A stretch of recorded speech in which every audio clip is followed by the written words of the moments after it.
Brought to you by VGuard. इथे असा सवाल विचारायचे की राष्ट्रवादी काँग्रेसचे महाराष्ट्राचे अध्यक्ष ज्यांच्या पाटील तेव्हा सगळ्यांचं नेतृत्व करणारे आमचे सरकारी मानसिंगरावजी नाईक सर्व उपस्थित असलेले सर्व काँग्रेस पक्ष, राष्ट्रवादी काँग्रेस पक्ष, उद्धव ठाकरेंच्या नेतृत्वाखालचा शिवसेना हा पक्ष आणि अन्य सगळे झाले त्या सगळ्यांचे पदाधिकारी आणि उपस्थित सरकारी बंधू भगिनी, आजचा दिवस हा या तारीखा फेर करणारा आणि महाराष्ट्राच्या एका अत्यंत कर्तृत्ववान अशा नेतृत्वाचं स्मरण करण्याचा दिवस आहे. 1 मेला महाराष्ट्र राज्य स्वतंत्र झालं. संयुक्त भारताची चळवळ होती. अनेक दिवस ही चळवळ चालली. ये वाला लेते हैं. Inverter AC. आप गैम्बलर हो ना? गैम्बलर? जुआ खेलते हो ना? तुम जुआ खेलते हो? अरे नहीं, ये तो कुछ भी बोले जा रहे हैं. इतनी महंगी और नाजुक एसी खरीद कर स्टेबलाइजर नहीं लोगे तो ये जुआ नहीं हुआ तो क्या हुआ? सिर्फ एक फ्लक्चुएशन आपके इन्वर्टर एसी के पार्ट्स को डैमेज कर सकता है. उसे वी-गार्ड से सुरक्षित रखिए. V-Guard, India's number 1 stabiliser. अनेक लोग संघर्षात होते, तुरुंगामध्ये गेले आणि त्या कालखंडामध्ये सगळ्या महाराष्ट्र स्वतंत्र आणि एकत्र कसा करता येईल हा विचार होता. गुजरात आणि महाराष्ट्र या दोघांचं द्विभाषिक राज्य या ठिकाणी होतं आणि हे द्विभाषिक राज्य जाऊन मराठी भाषेचा सन्मान करण्याच्यासाठी मराठी भाषिकांचं राज्य व्हावं हा संघर्ष त्या काळामध्ये सुरू होता. आम्ही लोक सगळे कॉलेजमध्ये होतो आणि या संघर्षामध्ये लावणीकरणात सहभागी होतो. अनेकांनी जनमानस तयार करण्याच्यासाठी प्रयत्नांची पराकाष्ठा त्या काळात केली होती आणि त्या सगळ्यांची यादी जी करायची राहिली, सवन महाराष्ट्राचा माणूस जागा करण्याचं काम याच शिराळच्या मातीच्या पाचेगावच्या एका कर्तृत्वान शाहीराणी हा सवन महाराष्ट्र जागा करायला प्रचंड अशा प्रकारची कामगिरी केली. त्या काळात शाहिराचं स्मरण हे तेव्हा सगळ्यांना होतं. हे राज्य कसं होईल त्याबद्दलची मागणी होती, पण खऱ्या अर्थानं हे राज्य करण्याच्यासाठी त्यावेळेच्या काँग्रेसच्या अध्यक्षा इंदिरा गांधी यांना मराठी माणसाचं मन समजून सांगण्याचं काम हे यशवंतरावजींनी केलं आणि इंदिराजींना घेऊन जवाहरलाल नेहरूंना हे महाराष्ट्र करण्याची आवश्यकता त्यांनी पटवून दिली आणि त्यानंतर 1 मे 1907 रोजी या राज्याची निर्मिती झाली. आणि म्हणून आजचा दिवस हा एक प्रकारचा ऐतिहासिक अशा प्रकारचा दिवस आहे. आजच्या दिवसाचा महिमा अण्णाभाऊ साठेंनी अनेक कार्यक्रमामधून सांगितलं असं. अनेक त्यांची गीतं, अनेक त्यांची काव्य ही त्या काळच्या पिढीच्या मुखातून सातत्यानं असत. डोंगरी शेत माझं हे कुठं वगैरे वगैरे अनेक गाठी आहेत आणि ती सगळी गायली, मोठी केली आणि लोकांच्या कानामध्ये घुसवली ती अण्णाभाऊ साठेंनी.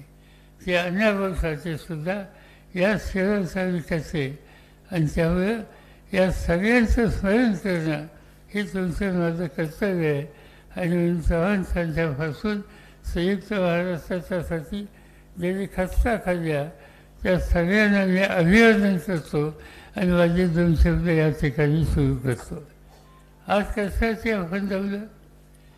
आज या देशामध्ये एक वेगळी परिस्थिती झाली. या देशामध्ये देशाचा कारभार कसा चालवायचा यासंबंधीचे प्रश्न निर्माण झाले. हा देश स्वातंत्र्याच्या नंतर अनेक लोकांनी चालवला. जवाहरलाल नेहरू होते, लालबहादूर शास्त्री होते, गुलजारीलाल नंदा होते, नंतरच्या काळामध्ये इंदिरा गांधी होत्या, त्यांच्या नंतरच्या काळामध्ये राजीव गांधी होते, अटल बिहारी वाजपेयी होते. अनेकांची नावं घेता येतील.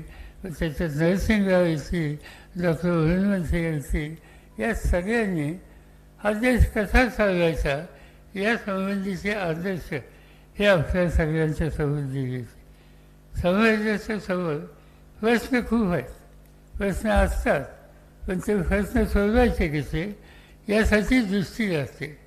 अलीकडच्या काळामध्ये गेले 10 वर्ष आपण हे बघतो की हा सवन कारभार चालवायचा अधिकार मोदींच्या हातामध्ये गेलेला आहे. मोदी यांचं एक वैशिष्ट्य आहे की खरी गोष्ट असो आता खोटी नसो, प्रभावीपणाने लोकांच्या समोर मांडायची आणि आपलं सत्य या प्रकारचं एक वातावरण तयार करायचं. साधी गोष्ट आहे. आत्ता जयंतरावांनी उल्लेख केला, महाराष्ट्राचाच नाही तर देशाचा माणूस आज महागाईने त्रासला आहे. त्या महागाईच्या प्रश्नाच्या उद्देश एक उदाहरण जयंतरावांनी या ठिकाणी दिलं आहे. कितीतरी गोष्टी सांगता येतील ज्याचा उल्लेख त्यांनी या ठिकाणी केला की मोदी 2014ला सत्तेमध्ये आले आणि 2014ला सत्तेमध्ये येत असताना पहिली मागणी त्यांनी ही सांगितली लोकांना की आम्ही पेट्रोलचे दर हे खाली आणणार आहोत. त्यावेळेला पेट्रोलचा दर 71 होता, आज तो 106च्या पुढे गेलेला आहे. आणि आश्वासन काय दिलं होतं, हे भाव आम्ही खाली करणार. प्रत्येकाला घरामध्ये स्वयंपाक करण्याच्यासाठी आमच्या भगिनीला गॅस सिलेंडर लागतो. आणि त्या काळात मोदींनी सांगितलं 2014ला 410 रुपये सिलेंडरची जी किंमत आहे ती मी 50% कमी करणार. पण आज प्रत्येक समाजानं ती 1160चं पुढं हा दाबी बसलेली. आणि मला आठवतं की त्यावेळेला 10 वर्षापूर्वी मोदी मुंबईला आले होते आणि एका जाहीर सभेमध्ये सिलेंडरचा विषय त्यांनी काढला आणि सांगितलं येथे तर 50 दिवसामध्ये आम्ही सत्ता आल्यावर किंमत खाली आणणार, पण माऊली तू मताला जाशील त्यावेळेला गॅस सिलेंडरला पूजा कर, त्याला नमस्कार कर आणि त्याची आठवण कानात ठेवून मनात ठेवून मतं द्यायला त्या ठिकाणी जावी. तुझी खात्री आहे, आमची खात्री आहे की तुम्ही एवढी महागाई करणार आहे ना, एका वेगळ्या दिशेला वाचवायची आवश्यकता आहे. हे लक्षात घेऊन तुम्ही तुमच्या मताचा अनुभव त्या ठिकाणी करा. मोदी साहेबांनी आणखी एक गोष्ट सांगितली की या देशाच्या तरुण माणसावर कष्ट करायचा अधिकार आहे. आमचा आग्रह हा होता की त्यांनी कायदा करावा. आम्ही जबाबदारीने सांगू इच्छितो की महाराष्ट्रामध्ये आम्हा लोकांच्या हातामध्ये राज्य होतं. मी स्वतः राज्याचा प्रमुख होतो. त्या काळामध्ये एक महत्त्वाचा कायदा करण्याचा विचार होता. विसफ हागे या सांगली जिल्ह्यांनी एक कर्तृत्वान विद्वान असे ग्रस्त आणि त्यांचं नेतृत्व महाराष्ट्राच्या विधिमंडळाला लागलं होतं.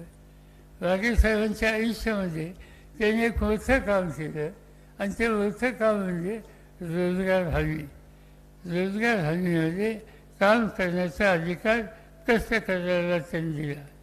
पण नंतरच्या काळामध्ये आम्हा लोकांच्या हातामध्ये सत्ता असताना हा रोजगार हमी निवड शब्द ठेवला नाही, नुसता साधा एक प्रशासकीय आदेश काढला नाही, पण कायदा केला आणि कायद्याने हे रोजगार हमी जाण्याचा अधिकार कष्टकरी माणसाला या राज्यामध्ये अफेल केला.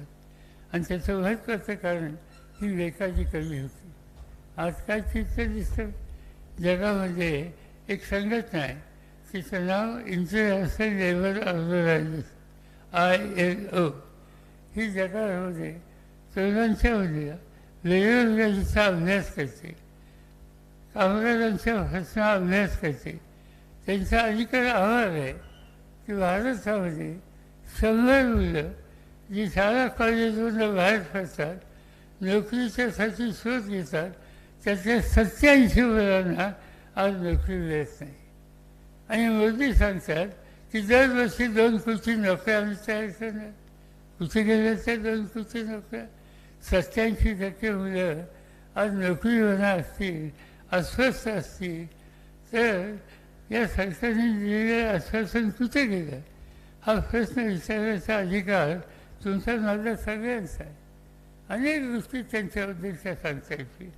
या 10 वर्षामध्ये राज्य आणि त्यांची प्रतिष्ठा, लोक निवडून दिलेल्या लोकप्रतिनिधींची प्रतिष्ठा, या गोष्टीसुद्धा तितक्याच महत्त्वाच्या आहेत. मोदी साहेब या सगळ्या गोष्टीचा आग्रह सांगत असत, पण प्रत्यक्ष काय झालं? अनेक ठिकाणची अनेक उदाहरणं आहेत.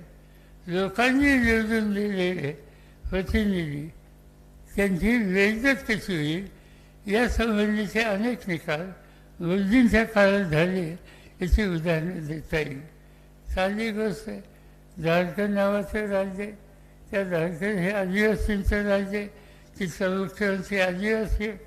एक दिवशी आदिवासींच्या प्रश्नाच्यासाठी रांची हे त्या झारखंडचं कॅपिटल ठिकाण आहे, राजधानी आहे, त्या ठिकाणी एक मोठं संमेलन त्यांनी केलं. आणि त्या संमेलनामध्ये आदिवासींच्यावर कुठे अत्याचार होतात यासंबंधीची चर्चा झाली. आणि त्या चर्चेमध्ये तिथल्या मुख्यमंत्र्यांनी भाग घेतला आणि आदिवासींचं दुखणं त्या संमेलनामध्ये मांडलं. आणि ते मांडत असताना केंद्र सरकार याच्याकडे धुंकूनही बघत नाही म्हणून त्यांच्यावर त्यांनी टीका केली. परिणाम काय झाला? एखादा असा राज्यकर्ता लोकांच्या सुखदुःखाशी संवेद होणारा, तर त्या आदिवासी मुख्यमंत्र्यांचं म्हणणं लक्षात घेऊन त्याचे प्रश्न सोडवायला समंजसपणाची भूमिका घेतली असते. पण मोदींनी केलं काय? त्यांच्या प्रशासनाने केलं काय? केंद्र सरकारवर तुम्ही टीका करता, कारणं काहीतरी काढली आणि झारखंडच्या मुख्यमंत्र्यांना गेले 6 महिने तुरुंगात टाकलेले. राज्याचा मुख्यमंत्री आज तुरुंगामध्ये. देशाची राजधानी दिल्ली, दिल्लीमध्ये गेले 2-3 निवडणुकीमध्ये अरविंद केजरीवाल नावाचा तरुण हा त्या ठिकाणी लोकांनी निवडून दिला. त्याच्या हातात दिल्लीची सत्ता दिली. त्यांनी अनेक चांगल्या गोष्टी केल्या. त्यांनी शिक्षणामध्ये सुधारणा केली, त्यांनी आरोग्य खात्यात सुधारणा केल्या, लोकांच्या रस्ते असोत, पर्यावरणाचे प्रश्न असोत, त्या सगळ्या गोष्टींमध्ये त्यांनी प्रचंड बदल केले. आणि काम इतकं चांगलं केलं, देशाच्या अनेक राज्याचे लोक हे दिल्लीचा विकास बघायला येतात, पण त्याबरोबर भारताच्या बाहेरचे लोकसुद्धा या तरुणांना एका ठराविक काळात दिल्लीचा चेहरा कसा बदलला हे पाहण्याच्यासाठी येतात. तर या ग्रस्तांचं एक वैशिष्ट्य आहे, योग्य असेल तिथं योग्य होण्याचं, अयोग्य असेल त्या ठिकाणी अयोग्य होण्याचं. आणि त्यांनी एका संमेलनामध्ये केंद्र सरकारच्या चुकीच्या धोरणावर हल्ला केला. परिणाम काय झाला? आज अरविंद केजरीवाल तुरुंगामध्ये आहेत. मला आनंद आहे, कालच सुप्रीम कोर्टाने तिथं त्या एजन्सीला सूचना दिली की त्यांना अटक करण्याची काय आवश्यकता होती याबद्दलची माहिती या आठवड्यात आम्हाला द्या. माहिती नाही नक्की काय माहिती जाईल, पण एक गोष्ट लक्षात घेतली पाहिजे, काम करणारा देशाच्या राजधानीचा मुख्यमंत्री एखादी जी भूमिका मान्य नाही म्हणून बोलतो तर त्याला तुरुंगात टाकणं याचा सत्य अर्थ आहे की हळूहळू हा हुकुमशाहीच्या रस्त्यात जावं लागेल. या रस्त्यावर जाण्याची भूमिका या देशाच्या लोकांचा मूलभूत अधिकार हा उद्ध्वस्त होणार आहे. एका दृष्टीनं चिंता ही आहे की देशाची जी संविधान आहे, घटना आहे, ती घटना संकटाची असं चित्र दिसते. आम्ही हे का म्हणतो? मोदी साहेब जाईल त्या ठिकाणी सांगतात की आमच्या विरोधात टीका करतात घटनेच्याबद्दलची, पण तसं काय होणार नाही. ठीक आहे, तुम्ही एका दृष्टीने असं म्हणता, पण मोदी साहेबांचे दुसरे खासदार त्यांचं नाव हेगडे, कर्नाटक राज्यात येतात. त्यांनी जाहीरपणानं मतदारांना मागणी केली की 400पेक्षा जास्त खासदार निवडून दे, कारण हे 400पेक्षा खासदार मोदी साहेबांचे निवडून जर दिले तर या देशामध्ये मोदींना घटनेची दुरुस्ती करायची आहे ते सहज शक्य होईल. ही मागणी त्यांच्या म्हणत होती. ज्योती मिर्झा नावाच्या खासदार त्यांच्याच पक्षाचा राजस्थानमध्ये आल्या, त्या जाहीरपणाने सांगतात हा देश मोदींच्या हातामध्ये देऊन उत्तम दिशेने चालवायचा असेल, घटनेत दुरुस्ती करायची आवश्यकता दिसते. ती जर करायची असेल तर मोदी साहेबांना 400पेक्षा जास्त खाते अधिकार त्या ठिकाणी द्या. अशाच प्रकारचे एक खासदार उत्तर प्रदेशमध्ये लल्लू साहेब त्यांचं नाव, त्यांनी जाहीरपणाने मागणी केली लखनौला की या राज्यातल्या सगळ्या जनतेनं मोदी साहेबांना 400पेक्षा जास्त जागा द्याव्यात की जेणेकरून घटना बदलायचं काम हे सहजपणानं सोपं. आज एका बाजूला मोदी म्हणतात की या रस्त्याने आम्ही जाणार नाही, आणि दुसऱ्या बाजूने त्यांचे पार्लमेंटमधले सहकारी सतत बोलत आहेत की हे करायचं आहे, हे करण्याच्यासाठी मोदींना शक्ती द्या, त्यांना अधिकार द्या. याचा अर्थ सच आहे. आज ते काही बोलत असले, उद्या सत्ता हातात आली, क्रमजादा आला तर या देशाच्या संविधानावर परिवर्तन करण्याची इच्छा ते खुली केल्याचं राहणार. डॉक्टर बाबासाहेब आंबेडकरांनी ही घटना तुम्हाला दिली. या घटनेनं हा देश स्वतंत्र राहिला. या देशाच्या आजूबाजूचे देश बघितले, कधीतरी त्या देशामध्ये हुकुमशाही आली. पाकिस्तानमध्ये हुकुमशाही होती, पाकिस्तानमध्ये लष्करशाही होती, श्रीलंकेमध्ये लष्करशाही होती, नेपाळमध्ये लष्करशाही होती, बांगलादेशमध्ये मुजीबुर रहमानची हत्या झाल्याच्या नंतर तिथेही लष्करशाही होती. म्हणजे भारताला कधी काही लष्करशाही किंवा हुकुमशाहीने वेगळा टाकला हे आपण पाहिलं होतं. आणि ती स्थिती हिंदुस्थानामध्ये करावी अशी मनोभावना ही जर भाजपच्या नेत्यांची असेल तर तुम्हाला मला जागे राहावं लागेल आणि त्यांना आवर घालावं लागेल. आणि तर आवर घालायचं असेल तर उद्याच्या निवडणुकीमध्ये मताचा अधिकार वापरून आपण राष्ट्रवादी काँग्रेस पक्ष असो, काँग्रेस पक्ष असो, शिवसेना असो, उद्धवजींच्या नेतृत्वाखाली या सगळ्या संघटनेने मिळून जी एक राष्ट्रीय आघाडी केली, त्या आघाडीचे जे उमेदवार आहेत ते ठिकठिकाणी निवडून देणं हे तुमचं माझं कर्तव्य आहे. त्यासाठी या मतदारसंघामध्ये एका तरुण कार्यकर्त्याला संधी मिळाली, सत्यजित पाटलांच्यासारखा, की जो काम हातामध्ये घेतल्याच्या नंतर बारकाईने अभ्यास करून त्या कामाची प्रामाणिकपणानं राहून प्रश्नाची सोडवणूक करण्याची दृष्टी असलेला असा हा तरुण कार्यकर्ता आहे. त्यांची खून मशाल आहे, ती मशाल याच्यामध्ये ठेवली पाहिजे. या ठिकाणी काँग्रेसचा उमेदवार असेल तिथं त्यांची खून हाताची असेल, पंजाची असेल, राष्ट्रवादीचा उमेदवार असेल तर त्या ठिकाणी आमची सगळ्यांची खून आज फिफाने वाजवणारा माणूस ही त्यांची खून आहे. या खुनात तिने तुमच्या मतदारसंघात जी काही खून याची असेल त्या खुनेचा जो उमेदवार असेल त्याच्या बाजूनं वचन लावणं आणि त्यांना विजयी करणं हे ऐतिहासिक काम तुम्हाला सगळ्यांना करायचं आहे. ते तुम्ही कराल अशाच प्रकारची अपेक्षा या ठिकाणी व्यक्त करतो. आणि आणखीन पुढे जायचं असल्यामुळे अधिक वेळ न घेता आपल्या सगळ्यांची रजा घेतो. जय हिंद, जय भारत. धन्यवाद साहेब. एकच गोष्ट मला सांगायची की अलीकडे 2 राज्यात निवडणुका झाल्या, एक कर्नाटक आणि दुसरं तेलंगणा. जे मुद्दे आम्ही मानतोय त्या राज्यामध्ये सुद्धा ते मुद्दे मांडले होते. आणि नुसते मांडले नाहीत, आश्वासने दिली होती आणि त्या आश्वासनेचे निर्णय त्या राज्यांनी केले. उदाहरण सांगतो, कर्नाटकमध्ये बेरोजगार पदवीधर जो आहे त्याला 3,000 रुपयाचा महिना भत्ताच्या सरकारने राबवायला सुरुवात केली. आज मी कर्नाटकाचं विचारलं. माझी सकाळची सभा ही निफाडीला होती आणि त्या ठिकाणी महिलांना विचारलं. फार मोठ्या संख्येनं महिला होत्या. मला आश्चर्य होते की एवढी उपस्थिती कशी. 50% जास्त महिला होत्या. काही महिलांना विचारलं, तुम्ही या सगळ्या या ठिकाणची उपस्थिती कशी केली. त्यांनी सांगितलं, आम्ही संसार करतो. आज कर्नाटक सरकारने कुटुंबप्रमुख महिलेला दर महिन्याला 2,000 रुपयाचं अनुदान दिलं आणि महिलांच्यासाठी 7 राज्यात मोफत बस पास हा त्यांनी दिला आणि 200 युनिटपर्यंत वीज ही मोफत दिली. हे कर्नाटकात आज राबवलेलं आहे. तेलंगणा त्याही ठिकाणी काँग्रेस पक्ष आणि मित्र पक्ष यांनी निवडणूक लढवली. 4 महिन्याच्या पूर्वी ते निकाल काय घेतले.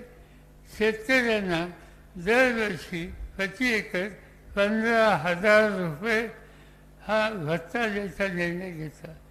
18 वर्ष ज्यांचं वय आहे त्या 18 वर्षाच्या वरील ज्या महिला आहेत त्या महिलांना महिन्याला 2,500 रुपये हा अनुदान द्यायचा निर्णय घेतला.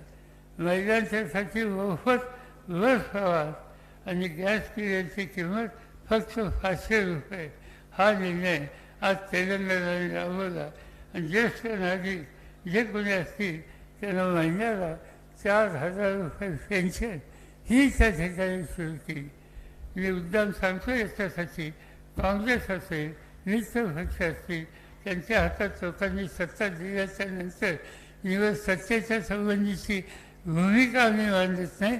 त्याच्यामुळे जी आश्वासनं दिली त्याच्यात अंमलबजावणी करतं. त्याची ही 2 उदाहरणं गेल्या 8-10 महिन्यात जिथं निवडणुका झाल्या तिथली आहे.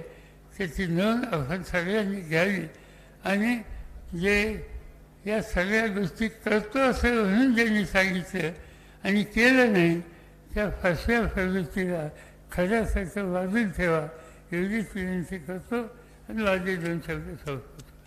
Brought to you by V-Guard.